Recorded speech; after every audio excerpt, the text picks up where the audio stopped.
8 dimension of wellness பார்த்துட்டு வரதில்ல நம்முடைய சீரியலில் ஒர்க்கிங் ப்ரொஃபஷனல்ஸ் 28 to 43 அந்த ஏஜில் உள்ள ப்ரொஃபஷனல்ஸ்க்கு தன்னுடைய உடல்நலத்தை கவனிக்கிற பற்றி சுயமாக அவங்க பரிசோதனை பண்ணிக்கிறதுக்கு ஒரு கொஞ்சம் நேரம் ஒதுக்கி பண்ணுறான் எப்படி இருக்கும் அப்படின்னு நம்ம யோசிக்கிறோம். அந்த சுயமாக பரிசோதனை பண்ணுறத பற்றி நம்ம பார்த்துட்டே வரோம். இன்டெலெக்சுவலாக பார்த்தோம், ஸ்பிரிச்சுவலாக பார்த்தோம்.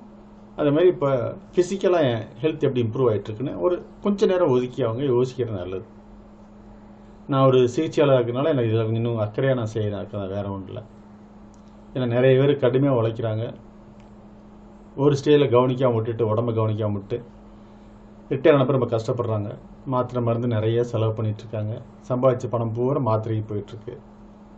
அவள் பாவமாக இருக்குது, கஷ்டமாக இருக்குது அவங்கள பார்க்கும்போது. இல்லை சிலங்களை படுத்த படுக்கை ஆயிடுறாங்க, இல்லை ஸ்ட்ரோக் வந்துடுது, இல்லை ரொம்ப கஷ்டமான சூழ்நிலை ஹார்ட் அட்டாக்ல இறந்து போயிடுறாங்க. இதெல்லாம் எனக்கு பார்க்க மனசு கஷ்டமாக இருக்குது. அதனால தான் நான் வந்து சீரியஸாக நான் கொஞ்சம் இதை பற்றி நான் சொல்கிறேன். ஸோ சுய ஆய்வு பண்ணிக்கிறது நல்லது. எப்போவுமே முதல் கேள்வி, என்னை நான் நேசிக்கிறேன்னா? நான் அடுத்தவங்களுக்கான உழைச்சிட்டே இருந்தால் என் உடம்பை நான் கவனிக்காமல் இருந்தேன். எப்படி சுவர் இருந்தாலும் சுத்திரம் வரையும் இல்லையா, எல்லாருக்கும் தெரியும் இல்லையா? ஸோ என்னையும் நான் நேசிக்கிறேன்னா முதல்ல. அப்படி நேசிக்கிறேன்னா சந்தோஷம். அதுக்கு நான் என்னென்ன முயற்சியில் எடுத்துகிட்ருக்கேன். என்னையும் எனக்கு பிடிக்கல அப்படின்னா இந்த குணாபுரத்தை சொல்லுவாங்க, எனக்கு இந்த மூஞ்சி பிடிக்கலன்னு சொல்லுவாங்க. அதுமாதிரி எனக்கு பிடிக்கலன்னா என்ன காரணம், நான் எப்படி என்னை இம்ப்ரூவ் பண்ணிக்கலாம், அதை யோசித்து பார்க்கணும்.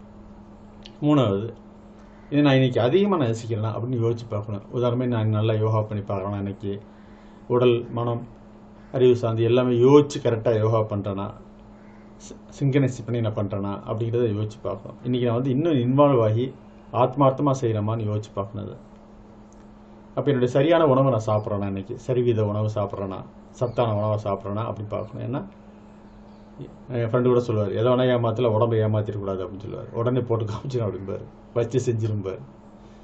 அதனால் உணவு விஷயத்தில் கரெக்டாக இருக்கேன். அப்படி நான் செய்யணுன்னா இன்றைக்கி நான் என்ன செய்யணும், மெனக்கிடணும். இருக்குது சப்போஸ் ஒரு ஹோட்டலில் சாப்பிட்றாளா இருந்தால் நான் எந்த ஹோட்டலுக்கு போகணும், முதல்ல யோசிச்சு வச்சுக்கிறது, எந்த டைமில் போகணும், எப்போ நான் கவனமாக கரெக்டாக உடம்பை பார்த்துக்கிறணும் அப்படின்னு யோசிச்சுட்டு அதுக்கு மெனக்கிடுறது. என்னோடய ஃபிசிக்கல் லுக் எப்படி இருக்கணும், பார்வை, அதை நம்ம யோசிக்கணும். முக்கியமாக அந்த ஃபிசிக்கல் லுக் அப்படின்னு பார்க்கும்போது நம்ம இந்த மாதிரி ஒரு 6 பேக்கில் இருக்கணுங்கலாம் நம்ம சொல்லணும் அவசியம் இல்லை. அட்லீஸ்ட்டு ஆரோக்கியமாக இருக்கணும், அதுக்கு விதமாக நான் இருக்கணும். என்னுடைய பார்வை ஒரு ஃப்ரெஷ்ஷாக, ஒரு ஆஃபீஸ் போனால் ஒரு ஷார்ப்பாக ஃப்ரெஷ்ஷாக இருக்கணும். பப்ளிக்கோட டீல் பண்ணும்போது அவங்களுக்கு ஒரு கனிவாக அன்பாக பேசுகிற அளவுக்கு என் உடம்பு ஒத்துழைக்குதா, என்னோடய குரல்லாம் ஒத்துழைக்குதா, ஏற்ற இறக்கத்தோடு நான் கரெக்டாக பேசுகிறேன்னா அப்படின்னு பார்த்துக்கிறது நல்லது. அப்படி முதல்ல பிரச்சனை வரும்போது முதல்ல செக் பண்ணிக்க நல்லது. உடம்பு குரல்லையே மாற்றங்கள் வருது, இல்லை உடம்புல சில மாற்றங்கள் வருதுன்னா உடனே செக் பண்ணிக்க நல்லது. எப்போவுமே இந்த மருத்துவங்களை பார்த்து தெரிஞ்சுக்க நல்லது, ஒரு குடும்ப மருத்துவரை பார்த்து பண்ணிக்கிறது நல்லது. அப்புறம் சாவோல் சேஃப்டி சர்க்கிள்னு ஒன்று இருக்குது. ஒரு அற்புதமான டாக்டர் பெம்மல் சாஜர்னு சொல்லி அருமையான மனுஷன், ரொம்ப தங்கமான மனுஷன். ஒரு ஆரம்பத்தில் கிளாஸ் நடத்தும் போதெல்லாம் போய் படிப்பேன். நான் போய் அமெரிக்க ஜனாதிபதிக்கு ஆப்ரேஷன் இல்லாமலே சரி பண்ணி முடித்த பிறகு டீன் வார்னிஷ் அப்படின்னு அருமையான டாக்டர், அவர் உணவில் சரி பண்ணி முடிச்சார். அது பின்னாடி வந்து அமெரிக்க ஜனாதிபதி அவரே பேட்டியில் சொல்கிறார், இந்த மாதிரி எனக்கு நான் உணவுலேயே சரி பண்ணிட்டேன், ஆப்ரேஷனை பண்ணாமல் அவாய்ட் பண்ணிட்டேன், அதனால தான் நான் பிரிஸ்காக இருக்கேன், வெயிட்டையும் குறைச்சிட்டேன் அப்படின்னு சொல்லி CNN பத்திரிகை சொல்லும்போது அவர் அந்த பேட்டி கொடுக்கும்போது சொல்கிறாரு, அந்த மாதிரி நான் பண்ணேன் அப்படின்னு சொல்கிறார். அதுக்கு மூல காரணம் இந்த டீன் வார்னிஷுங்கிறவர். அவர் இமெயில் எழுதுகிறாரு, நான் இப்போ அவங்க பேட்டியை பார்த்தேன், இது ஜெனட்டிக் எல்லாம் சரி பண்ண முடியாதுன்னு சொல்கிறீங்க, அப்படி கிடையாது, இது பண்ண முடியும் அப்படின்னு சொல்லி அவர் செஞ்சு காமிச்சு அதே மாதிரி இருந்து வெள்ளை மாளிகை போய் அந்த சமையல் எல்லாத்தையும் மாற்றி நல்லா பண்ணி அருமையாக அவருக்கு ஒரு மறு வாழ்வை கொடுக்குறாரு. அவர்கிட்ட போய் சார் படித்தார், பெம்மல் சாஜர்னு சொல்லிட்டு அருமையான டாக்டர்.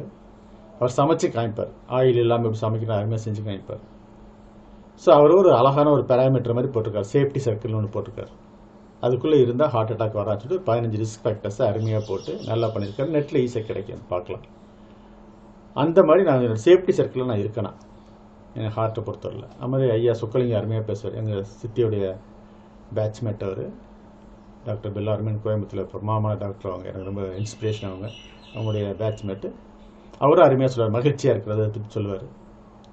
வெற்றி அடைந்த பின் வருவதில்லை மகிழ்ச்சி, மகிழ்ச்சியாக இருப்பதே வெற்றின்னு அருமையாக எழுதிப்பார் ஒரு புக்கில். ரொம்ப அருமையான வார்த்தை அது. என்னுடைய காரோட பின்னாடி ஒட்டி வச்சிருந்தேன் அந்த ஸ்டிக்கரில். அந்த மாதிரி மகிழ்ச்சியாக இருக்கிறேன் எப்போவுமே, அது அடிப்படையான விஷயம். அது அந்த மாதிரி ஒரு சாவோல் சர்க்கிள்களை நம்ம வர்ற மாதிரி உடம்பை நல்லா கவனிக்கிற மாதிரி நம்ம பார்த்துக்கிறோமா.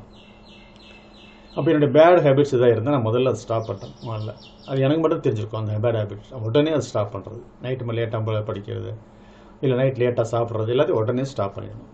சரியான நேரத்துக்கு சாப்பிட்றது, அந்த மாதிரிலாம் வச்சுக்கணும். அப்படி நான் செய்கிறேன்னா நல்ல ஹேபிட்ஸ் இன்றைக்கி என்ன புதுசாக கற்றுக்க போகிறேன் அதை நான் யோசித்து பார்க்கணும். அது செய்ய ஆரம்பிச்சிடணும்.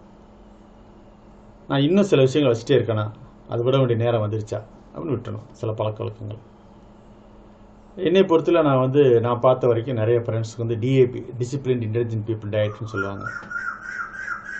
டாக்டர் பிஸ்வரூப் ராய் சொன்னது. அது எனக்கு தெரிஞ்சு நிறைய ஃப்ரெண்ட்ஸுக்கு நான் யூஸ் பண்ணியிருக்கேன். ஏன்னா 19 வருஷம் இன்சுலின் இருந்து, 19 வருஷம் சுகர் இருந்து, அதில் 18 வருஷம் இன்சுலின் போட்டவரெலாம் நல்லா ஆகிட்டேன்னு சொல்லி ஜான் பென்னன் ஒருத்தர், அருமையான மனுஷன், நல்ல மனுஷன் ஒருத்தர், அவர் எழுதி கொடுத்துருப்பார். என்னுடைய கூகுள் ரிவ்யூலோடு அது இருக்கும். அது எதுக்கு சொல்கிறேன் அப்படின்னா, அந்த மாதிரி உணவில் கரெக்டாக இருந்துக்கிறது, இயற்கையான உணவுகள் நிறைய சாப்பிட்றது, சத்தான உணவுகள் சாப்பிட்றது, அப்படிங்கும்போது கண்டிப்பாக நம்ம உடம்பு ஒத்துழைக்கும், நல்லா மாறும். ஸோ அதுக்கு நான் நேரம் ஒதுக்குறேன்னா அந்த 8 ஹவர்ஸ் விண்டோக்குள்ளே நான் சாப்பிட்றேன். அதாவது 10லேருந்து 6க்குள்ளே சாப்பிட்றேன்னா, சப்போஸ் உடம்பு சரியில்லை அப்படின்னா, வயிறு ப்ராப்ளம் இருக்குது அப்படின்னா 8 ஹவர்ஸ் விண்டோஸ்க்குள்ளே முடிச்சிட்டோம்னா அந்த ஈட்டிங் ஸ்பேன் அதுக்குள்ளே பண்ணோன்னா உடம்பு நல்லா பழையபடி சீக்கிரம் சரியாயிடும். அந்த மாதிரி நான் சாப்பிட்டுருக்கேன்னா கரெக்டாக 9 o'clock நான் கரெக்டாக தூங்கிடுறேன்னா என்னோடய உடம்பு ரிப்பேர் பண்ணுற டைம், அது ரிப்பேர் பண்ணி ரெஜுவினேட் பண்ணுற டைம். அந்த டைம் ட்ரிபிள் வார்மர்னு சொல்லுவாங்க அக்குபஞ்சரில். அந்த 9 o'clock நான் கரெக்டாக தூங்கிடுறேன். ஆக்சுவலாக 9 to 11 ட்ரிபிள் வார்மர் சொல்லிட்டு upper warmer, middle warmer, bottom warmer, இந்த 3மே தன்னைத்தானே ரிப்பேர் பண்ணுற டைம். அதுக்கு நான் ஒழுங்காக ஒத்துழைக்கிறேன்னா அது மாதிரி பகலில் மினிமம் 10,000 லக்ஸ் அப்படிம்பாங்க. லக்ஸ் நம்ம மொபைல்லே அந்த மீட்டர் டவுன்லோட் பண்ணிக்கலாம். சன்லைட்டில் நான் ஒரு 1 ஹவராக நான் இருக்கேன். மார்னிங் உடம்புல வெயில் படுற மாதிரி இருக்கேன், அந்த மாதிரி உழைக்கிறேன்னா. இது மாதிரி இரவு ஆயிடுச்சுன்னா 50 லக்ஸ்க்குள்ளே முடிச்சுக்கிறணும். 6 மணிக்கு மேலே ஆயிடுச்சுன்னா 50 லக்ஸ்க்குள்ளே தான் வேலை செய்யணும். எப்போவுமே லைட்டாகவும் டிம் பண்ணிக்கிறணும். அந்த மாதிரி பண்ண ஆரம்பித்தா எவ்வளவோ உடம்புக்கு நல்லது. இது லைட் தெரப்பின்னு சொல்லுவாங்க. அதில் அப்புறம் நல்லா 8 ஹவர்ஸ் நல்லா டீப்பாக தூங்குறோம். அது ரொம்ப முக்கியம். அந்த 8 ஹவர்ஸ் தூங்குறது இன்றைக்கி நிறைய பேர் தூக்கத்தை ஒரு பெரிய விஷயமா நினச்சிட்டு இருக்கல.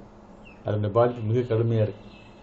அந்த 8 ஹவர்ஸ் நல்லா தூங்குறாங்க. அப்போ நான்லாம் 9 o'clock நான் ஃபோன்லாம் ஒரு 8 o'clock இல்லை 7 o'clock நிறுத்தினேன். சில நேரங்கள் ரொம்ப அர்ஜென்ட்டாக வீடியோ கால் மட்டும் பண்ண சொல்லுவேன். இது வாய்ஸ் மெசேஜ் போட்டு விட்ருங்க. நீங்கள் சப்போஸ் வீடியோ கால் அவங்க பண்ண நான் கிடைக்கல அப்படின்னா நீ வாய்ஸ் மெசேஜ் போட்டுருங்கன்னு சொல்லுவேன். அந்த மாதிரி அது ஹேபிட்டாக வச்சுக்கிறேன். ஏன்னா நிறைய பேஷண்ட்ஸ் சிகிச்சைக்கு வரும்போதெல்லாம் பார்த்தீங்கன்னா சரி நைட் லேட்டாக பிறகுறது அது ஒரு சாதாரண வச்சுக்கிறாங்க. நைட்டு மிட் பிரியாணி சாப்பிட்றது இதெல்லாம் சாதாரண வச்சுட்ருக்காங்க. அப்படிலாம் இல்லை. மனித உடம்பு எப்படி தயாரிக்கப்பட்டிருக்கு அதுக்கேற்ற மாதிரி தான் நடந்துக்கிறேன் இல்லைங்களா? ஸோ இந்த மாதிரி நான் ஒழுங்காக இருக்கேன்னு சொல்லி என் மனச்சாட்சியை நான் கரெக்டாக கேட்டுக்கிட்டு தினசரி என் லைஃப்பை நான் மாற்றிக்கிட்டே இருந்து சீர்திருத்திட்டே வந்தேன்னா அடுத்தவங்களுக்கு நான் சுமையாக இருக்க மாட்டேன். எல்லாருக்கும் மரணம் வரத்தான் போகுது. ஆனால் அடுத்தவங்களுக்கு சுமையாக இருக்கவங்க தான் முக்கியம். சுமை இல்லாமல் நம்ம போக வேண்டியதில் போய் சேரணும் நல்லபடியாக இல்லைங்களா? அது வரைக்கும் நம்ம பிஸ்காக இருந்து மேக்ஸிமம் அவுட்புட் கொடுக்கணும். மேக்ஸிமம் செய்ய வேண்டியது செஞ்சு கொடுக்கணும். அப்படி செஞ்சால் நல்லாயிருக்கும் இல்லைங்களா? அதனால் இந்த கேள்வியில் டெய்லி கேட்டுட்டு நைட்டு படுக்க முன்னாடியும் சரி இல்லை காலையிலையும் சரி கேட்டுட்டு நம்மளை இம்ப்ரூவ் பண்ணிட்டே வந்தோம்னா கண்டிப்பாக ஃபிசிக்கல் வெல்னஸ் உடல்நலம் அது கண்டிப்பாக நம்ம ஒரு கட்டுக்குள்ளே வச்சுருக்க முடியும். இதெல்லாம் ஒரு சின்ன சின்ன குறிப்புகள் தான். இந்த மாதிரி ஒரு 300 குறிப்புகள் இருக்குது உடல்நலம் சம்மந்தப்பட்டது. அது வேறு ஒரு வீடியோவில் நேரம் கிடைக்குமா நம்ம பார்ப்போம். அது நேரம் இருந்தால் பண்ணலாம். அதை அதனால் நம்ம கொஞ்சம் அக்கறை எடுத்துக்கிறோம். எல்லோரும் தெரிஞ்சது தான் சுகர் இருந்தால் சுற்று வரைன்னு சொல்லி. ஆனாலும் நம்ம அலட்சிப்படுத்திகிட்டே இருக்கணும். வேலைன்னு சொல்லிட்டு உடம்புக்கு எடுத்துக்கிறோம். அது எஸ்பெஷலி அந்த 28 to 43 அந்த ஏஜில் இருக்கிற பிஸி ஒர்க்கிங் பீப்புளுக்கு பெரிய கஷ்டமாக இருக்குது. உடம்பு அந்த கவனித்து அதுக்கு நேரம் ஒதுக்கிறது. அதனால் கொஞ்சம் அதை பார்த்துட்டு நல்லா இருக்குன்னு நினைக்கிறேன். நன்றி.